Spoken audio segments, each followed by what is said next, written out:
បាទសម្ដែងធម៌ប្រពុទ្ធមេត្តាពុទ្ធបីតាឲ្យបានសម្ដែងសតតាសកតិ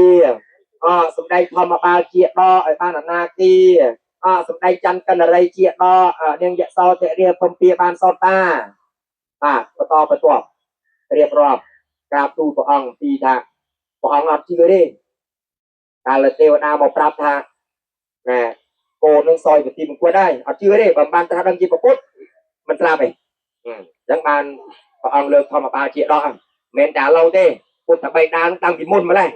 តែគេបញ្ឆោតថាកូនស្លាប់ហើយយកឆ្អឹងកាពេច្រកក្រុងយកមកឲ្យមើលថាឆ្អឹងកូនហ្នឹងហើយដល់ពេលរឿងរៀបរាប់ព្រៀង7ព្រះអង្គហើយព្រះអង្គសូនិសានេះគឺថាស្ម័គ្រស្មោះនឹងព្រះអង្គណាលើតែព្រះអង្គទ្រង់ចេញបួសអត់អាហារក៏អត់ហើយព្រះអង្គផ្គុំផ្ទាល់ផែនដីពនាងចុះពីលើអាសនៈណាកាលាព្រះបន្ទុំក្រេនឹងចុះមកផ្គុំលើផែនដី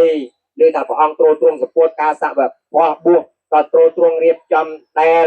ណាស្លៀកពាក់អញ្ចឹងដែរដោយអ្នកបួសដែរហើយដល់ពេលអ្នកដតីឮថាព្រះអង្គទ្រង់បួសចោលនាងយសោតិរាគម្ពីនឹងឯម៉ាយក៏ឲ្យគេយកបណ្ណាការមកដឹងកុំថាឡើយតែមើលមុខសូម្បីតែមើលបណ្ណាការនឹងមិនតែមើលផងស្ម័គ្រស្មោះជាមួយព្រះអង្គណាព្រះអង្គបាទហើយនាងនឹងដូចថាជាស្រីញោមមានប្តីហើយខ្លួនឯងក៏ល្អលះកូនទៅបង្កើតឲ្យប្តីទៅបួសចោលលាតែមួយម៉ាត់កំលារឿងអីអន់ចិត្តអីអូនខុសអីមិនបងប្រាប់បងទៅបួសទៅមិនប្រាប់អូនម៉ាត់មកបានអូនវាអន់ណាស់ទៅហើយឬបងអញ្ចឹងញោមណាខ្សឹកសួររមូលខ្នាញ់ធម្មតាកូនកើតភ្លាមមិនត្រូវការជួបពុកឪអានេះឪទៅបួសចោលថ្ងៃកើតញោមបាទជាស្រីនៅមានកលេសបាទហ្នឹងហើយទុកចូលចិត្តដល់ពេលប្រពុតយើងទៅក្នុងនគរកបិលភ័ណ្ឌយើងទៅព្រឹកមិនចឹងណាញោមនាងគំពីមក